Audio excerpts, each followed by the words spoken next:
de alguna forma no están sujetos a la evidencia empírica, a lo que han trabajado en estos años. Las cifras, las estadísticas hablan también del narcosocialismo. ¿Qué caracterización le podemos ofrecer a este fenómeno que se ha escrito en la Carta de Madrid y qué tan apegado está a la realidad de los sucesos que hoy acontecen en América Latina? ¿Qué nos puede contar al respecto, doctor? Bienvenido.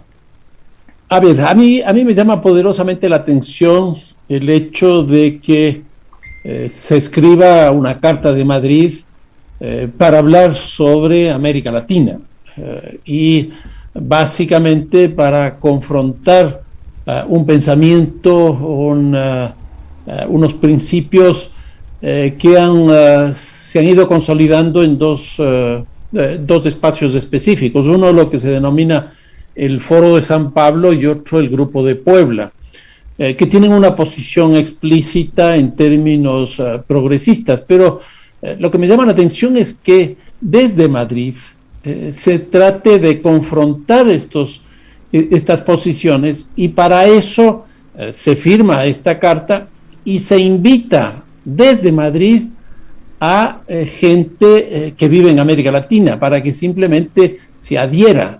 A mí me llama eso poderosamente la atención. Yo creería que lo lógico, si quieren confrontar un tipo de pensamiento surgido en América Latina, es que se enfrenten a América Latina. Pero ¿por qué tiene que venir desde fuera? Neocolonialismo quizá, doctor Carrión. Yo creo que va por ahí la cosa, porque además, bueno, se añaden cuestiones tan complejas como el tema del narcotráfico. Cuando uno ve el narcotráfico, las sociedades donde poco tienen que ver con el comunismo, con el socialismo, son los que producen las mayores riquezas para esto. Por poner, qué sé yo, un par de ejemplos. Uno es el caso de los Estados Unidos, que es el primer país de consumo de coca del mundo. Y eso no es solo consumo, sino también es lavado. Y eso no es solo lavado, sino también una forma de construir mecanismos de integración del mercado legal con los mercados ilegales. Porque lavado no es otra cosa más que eso, es introducir unos dólares producidos en un mercado negro y pues lavarlos para que entren al mercado formal. ¿Eso dónde ocurre? Pues en los estados de mayor desarrollo mercantil, y ahí está el caso de los Estados Unidos. Y el otro caso, que también es llamativo, es el caso del Brasil, que este rato es el segundo país de consumo de coca del mundo. Entonces, vincular esto explícitamente a sociedades que tienen políticas más bien progresistas, etcétera, no tiene ningún sentido. Muy bien, quiero integrar a esta conversación a la asambleísta Marjorie Chávez del Partido Social Cristiano, con quien vamos a conversar sobre este tema y también sobre el trabajo legislativo, obviamente. En el marco de la posesión del presidente Guillermo Lasso, representantes del partido de ultraderecha Vox estuvieron acá en el país y justamente tuvieron acercamientos con algunos personajes políticos quienes suscribieron justamente la Carta de Madrid. En ese sentido, dos asambleístas del Partido Social Cristiano, concretamente Henry Kronfle y Esteban Torres, también firmaron este documento. Asambleísta Marjorie Chávez, gracias por atender esta comunicación. Quiero consultarle en primer lugar, con usted hubo acercamientos también por parte de este partido de ultraderecha, y por otra parte, ¿cuál es su posición? ¿Usted respalda la Carta de Madrid? Buenas tardes. Muy buenas tardes, muchas gracias por la invitación y es un honor compartir con Fernando también este espacio. En realidad, pues sí, digamos, Vox trajo esta propuesta nacionalista, parece que quieren recuperar algo que se ha perdido, un poco atemporal, y a mí no. Seguramente pues también conocen un poco la forma de trabajar, el temperamento y la forma de ver las cosas de cada uno de los asambleístas. A mí no me lo pidieron, por así decirlo, no se acercaron personalmente, pero te corrijo, solo por número, son 3 asambleístas de nuestro bloque los que firmaron, también Geraldine Weber lo hizo. Ya, muy bien. Yo desde la política tengo varios puntos en consonancia con lo que dijo Fernando, también quizá por mi formación, y yo considero que estos puntos extremos nos han hecho mucho daño y más bien tenemos que alejarnos de estos extremos en este momento. Si analizamos el caso de muchos partidos de derecha, izquierda en Europa, estos han tenido que irse hacia el centro, y pocos son los partidos que han tomado posturas así de extremistas en temas de migración o derechos de las minorías, por ejemplo. Los extremos siempre nos han causado mucho daño y la historia lo demuestra, tanto la extrema derecha que ocasionó la peor guerra que ha conocido la historia de la humanidad, pero también la extrema izquierda que ha causado muerte y desolación, como por ejemplo en Camboya o Venezuela. De hecho, los partidos que van hacia los extremos tienen poca representación en los países, pues por ejemplo, alternativas para Alemania, el Frente Nacional en Francia, el UKIP en Reino Unido. El problema no son las cartas o los foros, son los individuos que escuchándose en estos acuerdos, foros, cartas y demás, pueden aprovechar esta herramienta para perseguir sus intereses o una agenda política extrema, y de eso tenemos que tener mucho cuidado. Qué interesante cuando se puede sostener una conversación de este tipo de momentos, digo yo, doctor Carrión. Y a eso sumarle quizá un paper indexado que usted recientemente publicó, que me pareció también supremamente interesante, en el que hay se muestra esta correlación que existe entre el progresismo y las políticas de seguridad. Pero a su vez también este paradigma que se ha construido desde los grandes medios de comunicación, que es prácticamente la fetichización, digamos, la adjudicación de adjetivos, calificativos, etcétera, etcétera, etcétera, pero más no el estudio sincero de los hechos que hoy acontecen en América Latina. Y por citar uno que es de su experticia, que es el tema de la seguridad. Hoy por hoy no se ha llegado a esclarecer los sucesos, por ejemplo, en la crisis carcelaria del país, la crisis de seguridad del primer semestre del año 2018, los sucesos en Frontera Norte, etcétera, etcétera, etcétera. Pero lo que resulta paradójico es que esta Carta de Madrid retoma algunos de esos postulados y construcciones mediáticas o construcciones de matrices de opinión, usted póngale el eufemismo que más le guste, pero no se llega a la verdad y a la realidad. ¿Cómo interpretamos esto a la luz de este pronunciamiento político que, como dice Marjorie, nos lleva a una polarización extrema? ¿Qué nos puede decir al respecto? Bueno, primero saludarle a Marjorie Chávez, no sabía que estaba ahí, así que mil disculpas y un fuerte saludo y abrazo. Sí, lo más preocupante de esto, bueno, aparte de dónde se origina, que no se origina en la región, sino que fuera de la región, y que es más bien una visión contestataria, en el sentido de que no es una visión positiva, es decir, yo creo en esto, sino que yo no creo en esto. Conduce a problemas que a mí me parece que son complicados. Hoy día la sociedad mundial ha entrado en todo esto que se llaman los derechos civiles, todo lo que tiene que ver con el género, todo lo que tiene que ver con la violencia familiar, intrafamiliar, las nuevas formas de construir identidades alrededor de los temas étnicos, etarios, etcétera, y no reconocer esos procesos que van generando nuevos derechos a la población, a mí me parece que es complicado. Una de las cosas más interesantes que hemos tenido en estos pocos días de la presidencia de Guillermo Lasso es cuando la Corte Suprema, la Corte Constitucional, pues reconoce el aborto por razones de violación. Y el presidente Lasso envía una nota antes de que se posicione, indicando que a él le toca asumir un punto de vista principalmente desde su condición de gobernante y por lo tanto de demócrata, y no desde la perspectiva de la fe que él profesa íntimamente, y reconoce y reconoce este pronunciamiento de la Corte Constitucional por las separaciones de poderes que tiene el Ecuador.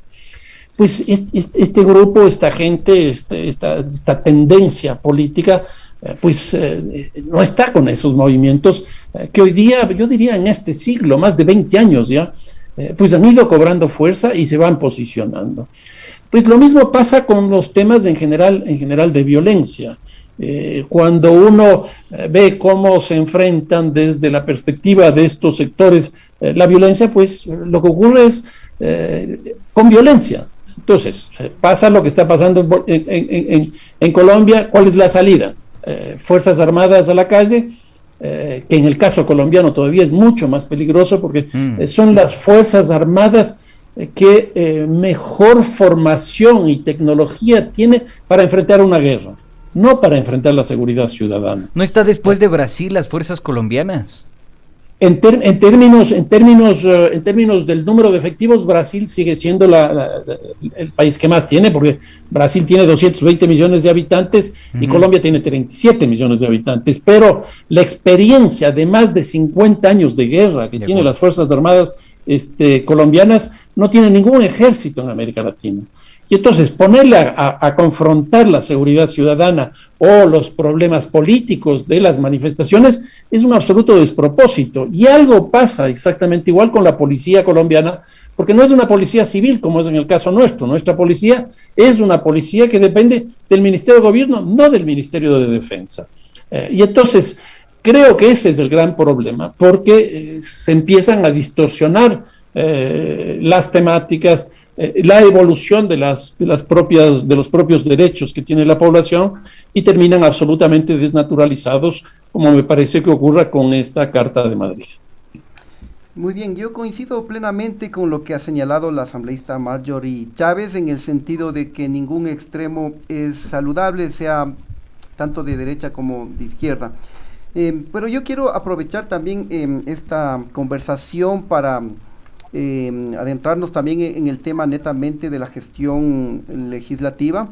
Yo quiero consultarle desde el Partido Social Cristiano y también desde su posición personal como asambleísta. ¿Usted es partidaria de que se fiscalice la gestión del gobierno anterior del presidente Lenín Moreno? Porque ha sido de conocimiento público que ha habido algunos hechos lamentables, el mal manejo del tema relacionado a la pandemia, hubo el reparto de hospitales, también hubo algunas irregularidades en la propia Asamblea Nacional. Recordemos las denuncias sobre la compra de votos, también los carnets de discapacidad usados de manera fraudulenta.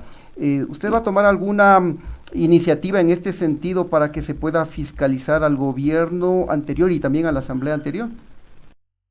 Por supuesto que sí, no solo es por vocación, digamos, sino que además la ciudadanía nos ha elegido para eso. Y no solo fiscalizar los actos de corrupción, sino que hay errores desde el sector público que son algunos lamentables por acción, pero también otros por omisión. Y en ese sentido, pues hay que estar atentos y esperamos también tener el apoyo de todas las bancadas en los procesos de fiscalización. Yo además soy miembro del Comité de Ética de la Asamblea Nacional y en ese sentido pues también tenemos que velar por mejorar la institucionalidad con el buen accionar también de los asambleístas en los diferentes casos, ¿verdad? Creo que no solo el gobierno pasado, a lo largo de la historia, hay muchas cuentas pendientes que ha tenido la función pública con los ciudadanos y tenemos que actuar sin dilaciones, sin esperar a cerrar procesos, es decir, tenemos que tener la capacidad suficiente y la lucidez suficiente para legislar, pero al mismo tiempo fiscalizar. La Asamblea ya está tomando un poco curso, ya se han reunido varias comisiones. En mi comisión, que es la de Relaciones Internacionales, nos reuniremos el día de mañana y esperamos que efectivamente esta dinámica sea cada vez más ágil en función de dar a la ciudadanía resultados no solo en la parte legislativa, en presentar propuestas coherentes, capaces de hacer sinergia, capaces de aglutinar las voluntades de los diferentes partidos políticos, sino también en materia de credibilidad relacionada con la coherencia con la que tenemos que seguir manejando la fiscalización. Ya están las comisiones conformadas y ya estamos poniendo el pie en el acelerador, después de un inicio que fue tormentoso, que fue lento, nos tomó mucho tiempo decidir autoridades, también votar por la parte administrativa de la Asamblea, pero yo tengo la aspiración de que con la conciencia que todos tenemos y las ganas por las que hacemos política y nos eligieron, podamos ya dar resultados. Y sí, yo incluso he hecho varios pedidos de información, también he hecho requerimientos sobre, por ejemplo, Manabí, desde mucho tiempo antes. No he tenido respuestas, he tenido ahí unas respuestas que son ambiguas, que no me dicen nada, y tenemos que seguir trabajando para transparentar los procesos, sobre todo que en este proceso de pandemia nos han hecho tanto daño, que más que nunca hemos evidenciado que la corrupción no solo es el desvío de fondos públicos, sino que en este caso estamos hablando que se ve el resultado en vidas, y en ese trabajo tenemos que ponernos todos, y yo por supuesto lo haré personalmente, y a nivel de bloque es también nuestro objetivo. Gracias a Marjorie por esa apreciación, y entonces auguramos éxitos en ese objetivo. Pero, a ver, sin el afán de polemizar, doctor Carrión, pero creo que son elementos importantes y de convicción, porque la anterior asamblea salió sin pena ni gloria y creo que con un rechazo absoluto por parte de la población. Estuvimos procesando alguna información, incluso de la Fiscalía General del Estado, que receptó denuncias en contra de 54 asambleístas de tiendas políticas como Alianza País, Creo, Suma e Independientes, que estuvieron envueltos en presuntos delitos como concusión, tráfico de influencias, enriquecimiento injustificado, lavado de activos y delincuencia organizada. Sí, delincuencia organizada. Y para citar dos casos, insisto en esto, sin el afán de polemizar, pero que me parecen elementos de convicción, las asambleístas Marcia Aregui y Karina Arteaga del morenismo cuentan con 3 delitos cada una. Aregui ha sido denunciada por enriquecimiento ilícito, concusión, delincuencia organizada, mientras que Arteaga ha sido señalada por enriquecimiento ilícito, concusión y lavado de activos según el reporte de Fiscalía. Digo, estos hechos de los cuales poco se conoce y no se hablan en los grandes medios de comunicación, y que son elementos de convicción, ¿por qué no son traspolados de esos discursos y esas grandes matrices de opinión? ¿Por qué no discutimos que estas prácticas políticas realmente afectan a la participación ciudadana y a la política en sí misma? ¿Y por qué no se agilizan los procesos institucionales para llegar a conclusiones en torno a estos presuntos delitos? ¿Qué nos puede decir al respecto, Fernando? A ver, yo partiría señalando que el tema de la corrupción se ha convertido en un elemento disruptivo en la construcción institucional del país. Si nosotros vemos lo que ocurrió a partir del COVID, por ejemplo, en el gobierno nacional, en los distintos ministerios, fue una cosa pues francamente lamentable, principalmente yo diría en el Ministerio de Salud. Pero no solo estuvo presente en el Ejecutivo Nacional, sino que nosotros tuvimos en las prefecturas que incluso tienen pocos recursos, pocas competencias. Un prefecto incluso falleció por la presión que significó todo el tema de corrupción en esa prefectura. En las alcaldías, hemos tenido alcaldías de las ciudades más grandes que están involucradas en este proceso. Pero en esa misma perspectiva está la asamblea, donde el tema de los carnets de discapacidad ha sido un tema central, donde esta cosa que denominaron los diezmos han estado presentes, y la evaluación que hizo la ciudadanía de la asamblea fue francamente preocupante, porque si logró 2%, 3% de aceptación, eso fue mucho, y yo creo que no ha habido nunca una asamblea que haya tenido un reconocimiento de ese tipo. Pero también está el sistema judicial. Si ustedes recuerdan el asesinato que se produce en Quito de un abogado, de un miembro de una de los carteles mafias más importantes que hay en el Ecuador, como es el de los choneros, que salió de la cárcel de una forma, yo diría, relativamente irregular, porque él tenía una prisión por 20 años, lo redujeron creo que a 6, 7 años, y después salió y lo asesinaron. Entonces, yo creo que este es un problema absolutamente estructural del marco institucional del país, y del cual no escapa el sector privado, porque cuando nosotros vemos que tras de cada uno de estos hechos, en cada uno de estos marcos institucionales, tenemos empresas privadas que están lucrando bajo esos mecanismos, pues la situación es muy, muy complicada, lo cual nos muestra que estamos bajo una situación absolutamente estructural, que es absolutamente también necesario pues enfrentarlo de forma y que no rigurosa. escatima el sector público solamente, sino también el privado estaría inmerso en estas tramas. Sin duda, es decir, la corrupción del sector público proviene del sector privado, porque es en esa relación entre lo público y lo privado, entre el Estado y el mercado, que este tipo de cuestiones ocurren, porque si eso ocurriría exclusivamente dentro del Estado, pues los niveles tan altos de los recursos económicos que fluyen, no pasaría lo que está pasando. Muy bien, ya para ir cerrando esta conversación, a mí me parece saludable el presidente Lazo en el día de ayer, mientras presentaba el plan de vacunación contra COVID-19, él aseguraba que se acabó el reparto de hospitales, descartó que el Ejecutivo vaya a realizar estas prácticas que se dieron en el gobierno pasado para conseguir votos en la Asamblea Nacional.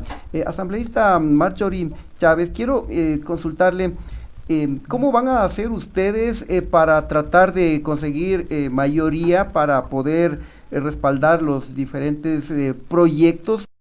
Cuenta que de momento el gobierno tiene la mayoría, que lo ha conseguido conjuntamente con la izquierda democrática y con Pachacutic y también con un grupo de independientes. ¿Cómo van a hacer ustedes en la Asamblea Nacional para poder conseguir mayorías y no quedarse al margen? Pues lo que tenemos que hacer es hacerlos de forma correcta, es decir, hacer documentos, hacer propuestas, hacer reformas suficientemente bien hechas, consistentes, que sean capaces de aglutinar estas voluntades. Y yo aspiro y también apelo a la madurez política de todos los legisladores, de no seguir trabajando simplemente en estas mayorías móviles, que además ya sabemos el daño que le han hecho al país. Si algo tiene objetivos programáticos en función del bienestar de los ecuatorianos, de tratar los problemas que nos quitan el sueño, tiene que tener el apoyo de todos, de los 137, ¿no? Porque eres de un partido, eres de otro partido, por quién lo propuso, inclusive hasta en la asamblea se han visto celos, porque lo propuso otro y pues luego se rechaza, pero luego vuelve a proponer otro casi lo mismo. Entonces esperemos que tengamos la madurez política y la suficiente competencia para desarrollar estos documentos y así sean capaces de aglutinar las voluntades. Lo mismo tiene que venir del Ejecutivo, porque lo que venga del Ejecutivo tiene que estar suficientemente bien sustentado, responder a la necesidad de la ciudadanía para ganar también el apoyo en el Legislativo, ¿verdad? Yo creo que es un momento en el que todos tenemos que dejar los colores a un lado, independientemente de cómo hayan hecho las mayorías. Sabemos que no son mayorías cohesionadas, porque lo hemos visto en las diferentes votaciones, las pocas que han habido, pero ya lo hemos podido evidenciar. Entonces hoy nos queda trabajar en función de los grandes planes que tiene el país, que es la generación de empleo, el cuidado de la salud, el respeto a nuestros jubilados, trabajar por la educación, por la niñez. Hoy, que es además del Día del Niño, le mando un saludo a no sé cuántos niños estén escuchando el programa, pero igual a todos los niños que llevamos dentro les mando un abrazo. Y es importante estar desde la ciudadanía vigilantes también del comportamiento de nosotros, los legisladores, que actuemos con esta coherencia en función de lo que necesita el país ahora, no de ninguna otra pasión política perniciosa. Bien, queremos agradecer enormemente a nuestros invitados. Estuvo con nosotros el doctor Carrión. Por supuesto también estuvo con nosotros la asambleísta Marjorie Chávez del Partido Social Cristiano y llevamos una cordial conversación, una cordial tertulia para sacar conclusiones en torno a esta Carta de Madrid y por supuesto qué tienen que hacer los legisladores para sanear estas inconsistencias en los ámbitos institucionales y la fiscalización. Muy amables, muy gentiles por aceptar esta entrevista.